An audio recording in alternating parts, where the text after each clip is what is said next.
that's where I went with. What do you think? Comments, questions? I'm motivating this because this is exactly what you have to do if you're going to do the Bayesian analysis. Why did you pick this for a prior? Right? Okay. Any thoughts? All right. What do you think, Ariel? I like how you think about it. Oh, good. That's good to hear. I need it today. I'm going to spill coffee on myself pretty soon, though. Okay. Does it seem like it's I haven't seen this anyway. I'm asking you because I don't know if you've seen it. I don't see a lot of Bayesian linear models except for in little textbook examples, but I think it's a good place to start with Bayes. And actually, what's it? For me is that the less damaging prior seems way to the extreme. Like that is a really wide variance. But the problem is I don't know any good way to find something in between. Right. Yeah. Exactly. I mean, effectively, the one prior that we would look at that would be absolutely undamaging is some type of uniform prior. Now, if the uniform, we know the lower bound for the variance it's 0, so it can't actually be 0. So it approaches 0. Upper bound, if we can't have what's called a proper uniform prior if we say in positive infinity, and this is the part where Bayesian versus computational gets weird, there is an upper bound in your computer for a number.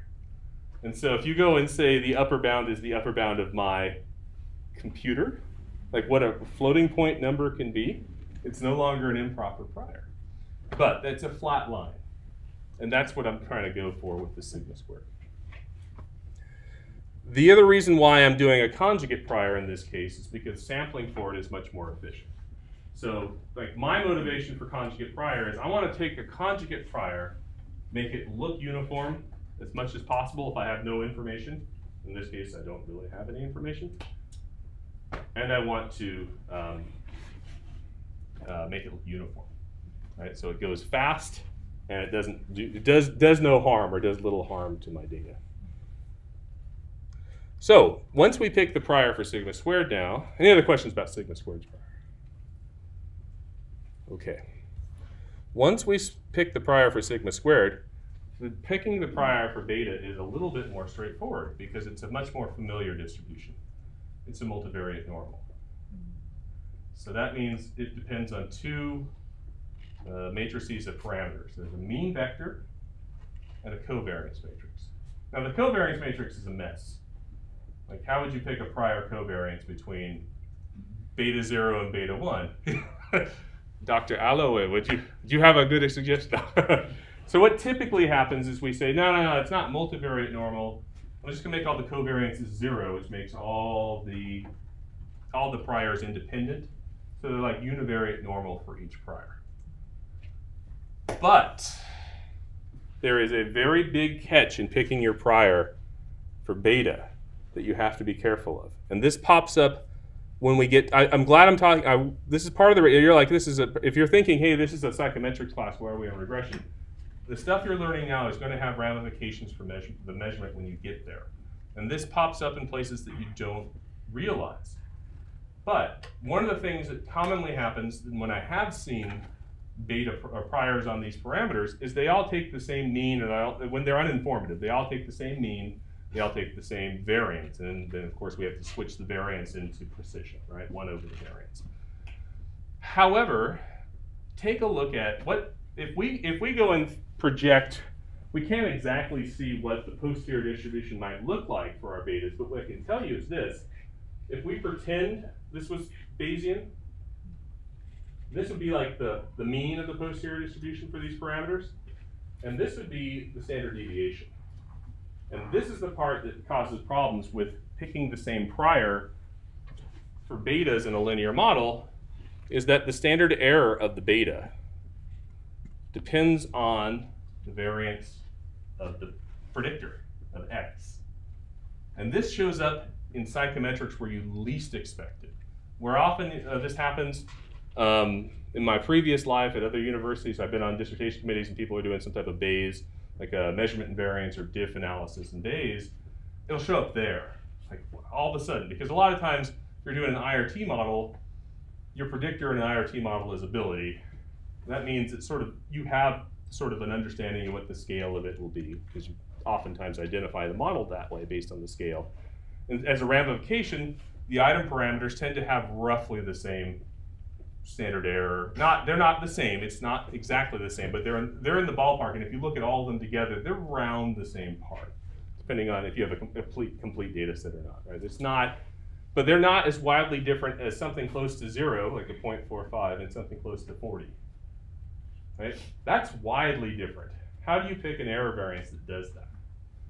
And so in putting together this lecture, I thought, well, the first place I'm going to start with my priors for beta would be to look at the values of the prior that was chosen in the book.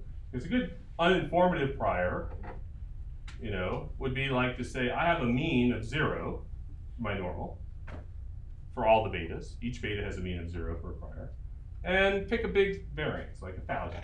Right? And that's actually when you do 1 over 1,000 was sort of the book had that listed as the prior for each of the betas in the example in the book.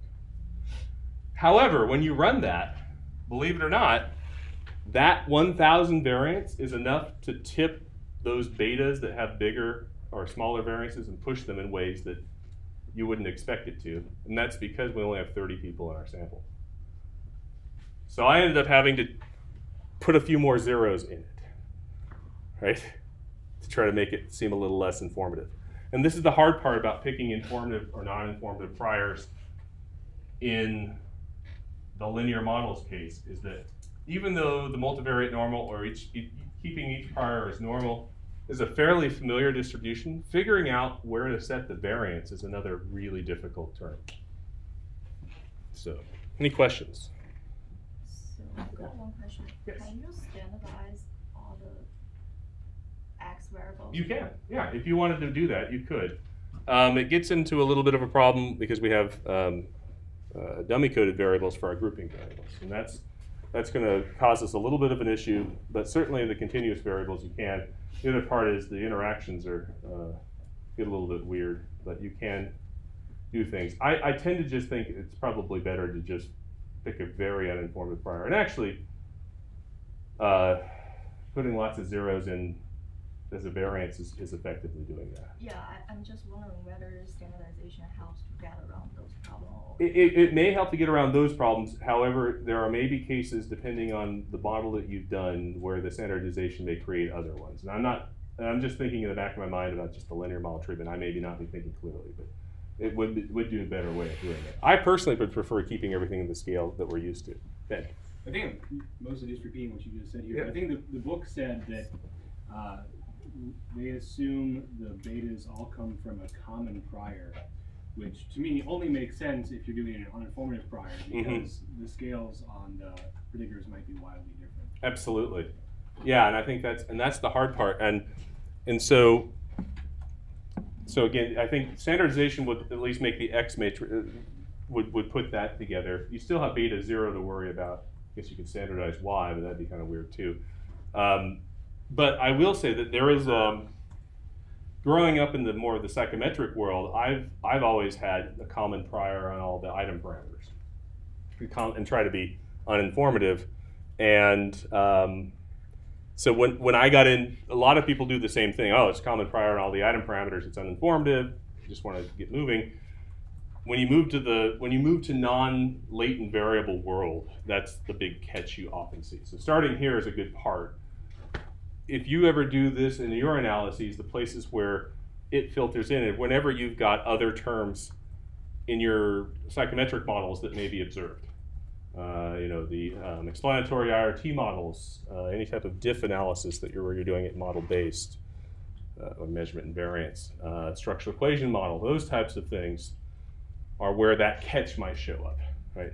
So it's just, I think the way I would describe this is trying to put yourself in a spot where, there we go. Put yourself in a spot where you have room to realize it's not always a common prior will do, or an uninformative prior needs to be really, really uninformative to work well.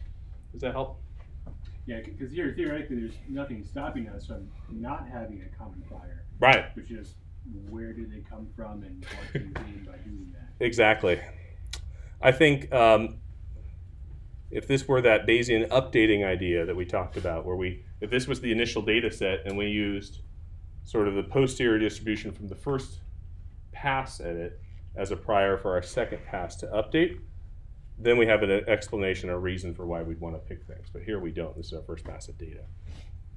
Okay. Other questions or thoughts? Okay. Well, let's do this. Let's go into the JAGS code a little bit here. This is where I'm going to go flip over to the other side.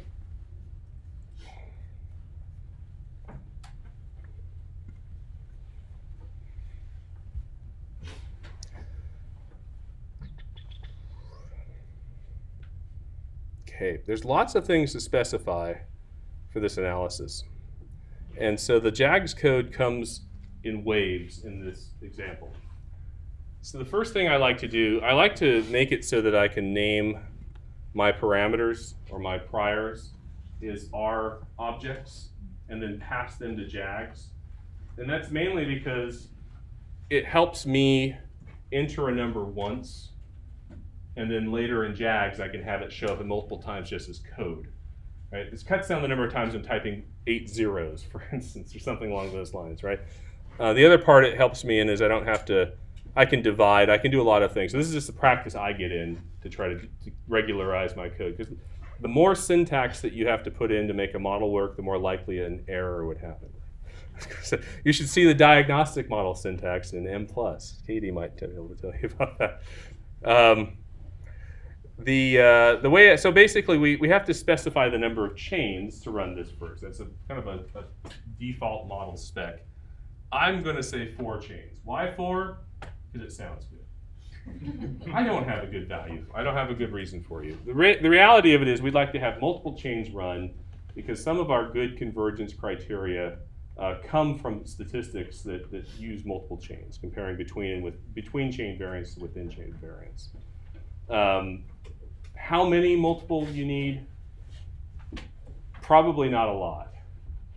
I think by default in R to JAGS, it's 3, or maybe it's the R JAGS, but anyway, so it's not a lot. The other big thing is you want something to tell you that your Markov chains all converge to the same location.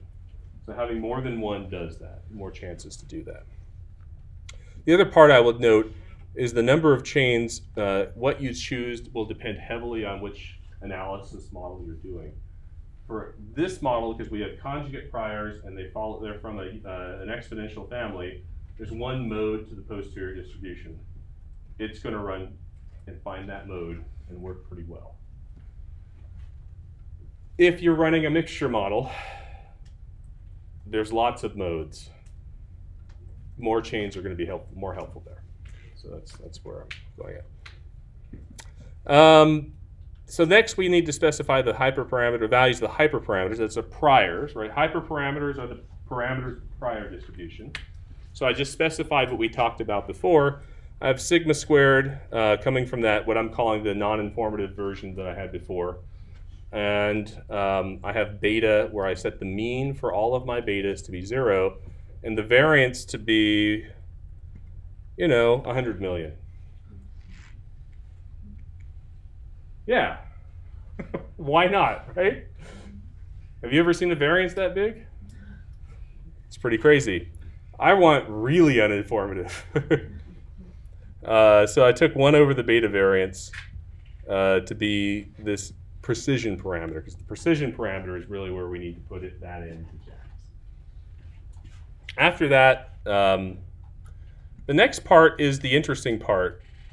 To build a linear model, you can use R's built-in linear model features to help give you your X matrix. Because in JAGS, you can't just say make it regression. You have to put in all the columns of X as well. So here, let me just go through my syntax real quick, running from previous to catch up. So here we have 4 chains. Make this work. We had run this full model prior to this, Let me put this up here. Nope. And it gave us these coefficients. There is a function in R called model.matrix. Model.matrix gives us, excuse me, gives us the columns of X of the model. It also gives us Y as well. Well, no, pardon me. The way I did it, it does not. There are ways that you can get Y out of it as well, but this is our X matrix right here. So there's all of our columns of X already built in. So that's where I'm going to start. I'm going to take that matrix, and of course, I'm off now. Take that matrix, change it to a data frame. Of course, there's something else the matter. There we go. And then I'm going to select, I'm going to rename the variables in it because it comes about with really long variables like R gives it when you run a linear model. That's what this does.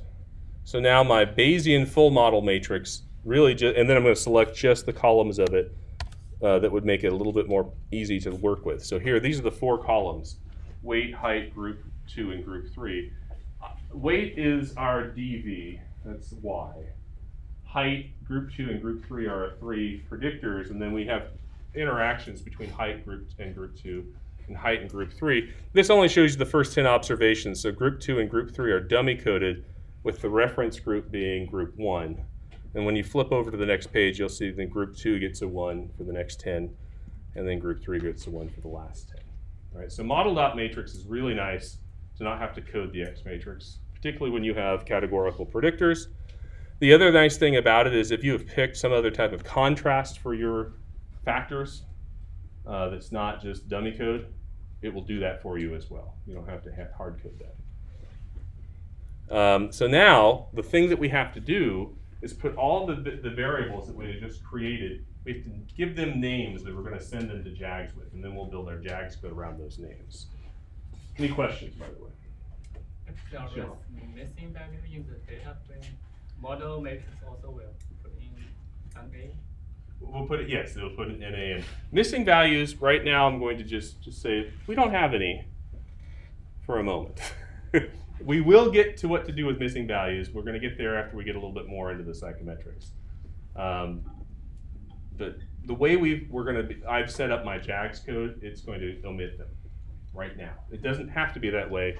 And the bottom line is I have to give my X as a distribution for it to go and sample them, the missing values simultaneous to the values that are there. But I'm not going to do that right now. Okay? Good question, though. Thank you. Other questions? Okay, so this JAGs data is a list. We talked about lists last week. We need to give it the number of observations because we're going to have a loop over those observations to build our data likelihood. We give it weight, height, group 2, and group 3. And you're going to note, instead of calling this x1, x2, or y, I'm calling it what it actually is because it helps me, when I get to write the JAG syntax, quickly understand where things happen to go, right? We have a beta mean hyperparameter. That's the mean of the prior distribution for all of our betas. We have a beta tau, which is 1 over the variance of our prior distribution for all of our betas. And then we have the same alpha and beta for the prior precision, the gamma that goes in there. Questions on that? Okay, so I'll commit this to a list, and then we'll move on. Now, oh, that's an error. The Bayesian model syntax, let me just do this. Make this very wide so we can see it all. I'm going to start by giving you the RJAGs version. And this is the part where you have to specify a lot more to make it work. And I'm doing that because as I was running this, I was unclear of some things that were happening with RJAGs. And the strength of it is it sort of hides you from having to do a lot. But in that, I wanted to just show certain parts of the algorithm as we're going on. And I couldn't do that in RJAGs. So that means I need to put my syntax in quotes. And so I create an R object that's going to be a character string. And I say it's equal to in quotes. And then I put all of my JAG syntax. And in JAGS, the syntax in this way, I have to create the model and a brace to have my JAGS syntax. And that means I have to end it with a brace as well. So everything within model brace open and model brace close are what JAGS is going to read as my model. Questions on that to begin? Okay. So now, as we get going, I'm going to start by specifying the prior distributions, because that's sort of what we needed to do. What this allows me to do, though, is allows me to name each of the parameters of my model. So when I specify the priors, I have to create names for each of the parameters, and then those names get used in later syntax to build the likelihood for the data. So that's why I'm putting that first, so I can go and put my name there. So I know I have beta parameters for the intercept, the main effective height, the main effective the group 2 and group 3 variables, and the interaction between height and group 2, height and group 3, and then some type of sigma squared that I have to go and convert over to 1 over sigma squared. So there are 6 betas, 1 residual variance. So let's go from down the betas. I'm going to call the intercept beta dot 0. This dot 0 for intercept, I learned in this process, could also be dangerous because I'm also using dot 0 for my prior. And I, after spending a long day on this syntax last weekend, I was getting a constant for the intercept, and I couldn't understand why that was, and that was because I happened to name it the value of my prior.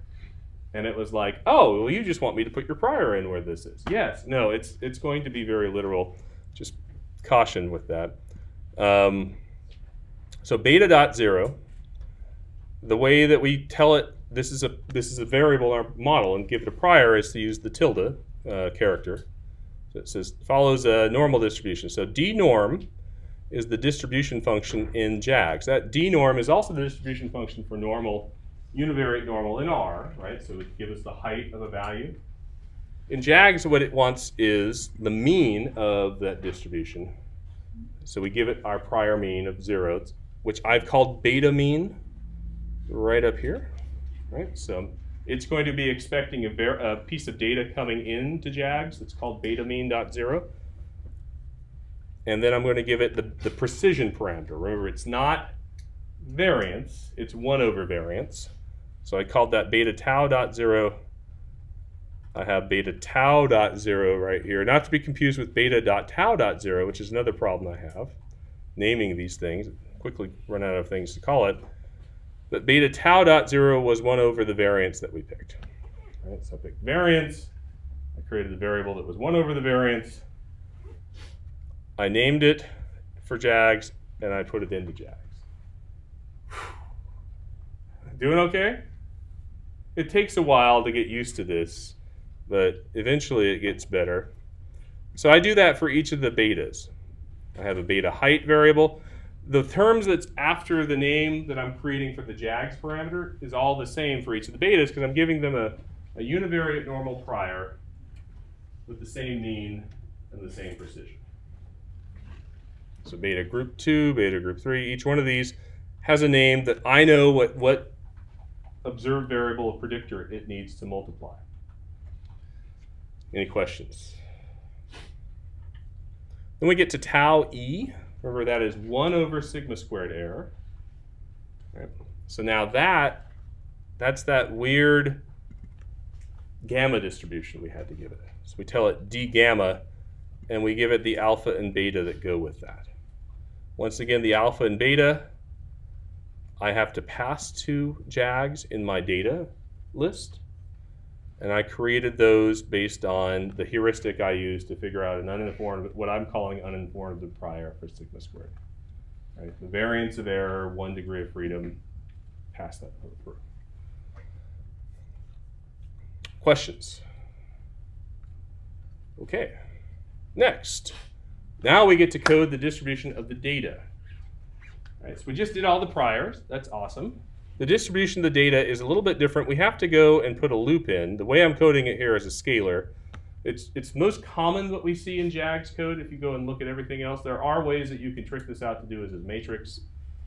There are issues with that as well. You have to put catches in as to which of the elements of the matrix every time you're updating it. So you often see this. We're going to loop across all of our observations here. And so I could have put for respondent in R, but I just called it I. Here is the loop. That for syntax is identical to the R for syntax, right? When you write a for loop in R syntax, it will look the same with an open brace and a closed brace. And now what we're going to do is create the parts of the normal distribution that we want to get to. But I'll kind of start from the back and work forward. I know we're about to hit a break. I'll cover this real quickly again when we get back from break. But the likelihood itself, we take our dependent variable, and now we put it with a bracket and an I, or the subscript or the index variable that we're using in the loop. And that says each person's weight variable. And then we give it a distribution. It follows a normal distribution. This is the distribution of the data. Right, now this is scalar terms, right? So we have each person have a mean, and each person will have a variance. In this case, a precision, 1 over the variance. So what is the mean? That's where I created a variable above here called weight.hat, our predicted value. And that's where I put the regression equation. I didn't have to. I could put it all within the d-norm statement. But just to sort of hold on to it for a moment, I did that. Here is where I put out the regression equation. So I say weight hat. Now I have to use the assignment character, the arrow, to make it work in JAGS. But it's equal to beta 0 plus beta height times the height variable. And again, I put in brackets the I for each person. So it's each person's height. And then beta group 2, that's my JAGS parameter I just defined in the priors. And I multiply that by group 2, which is a variable that comes in data. Right, it's observed. And likewise, beta group 3. And then finally, for the interactions, I have beta.height.group 2 times height times group 2. And the same thing for beta.height.group 3 times beta times height.group 3. It's a lot of text, but it will. To do this, though, you have to know what your models say. That's so the drawback is, gosh, that's a lot to write.